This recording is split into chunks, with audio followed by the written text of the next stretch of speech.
Patay na green sea turtle natagpuan sa Bagasbas Beach dito sa bayan ng Daet. Isang malaking green sea turtle ang natagpuang wala ng buhay sa dalampasigan ng Bagasbas Beach ngayong madaling araw, Pebrero 5, 2026. Natuklasan ng bangkay ng pawikan ng mga tauhan ng Menro Daet Bagasbas Beach Cleaners habang nagsasagawa ng kanilang regular na paglilinis sa naturang baybayin.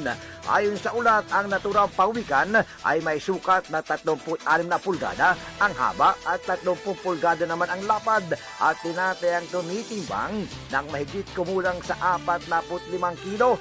Dahil sa kondisyon ng naturang pawikan, agad itong inilibing ng mga tauhan ng Menro bandang alas 5:30 ng umaga habang medyo madilim pa upang hindi makaabala sa mga turista at mga residente sa naturang lugar.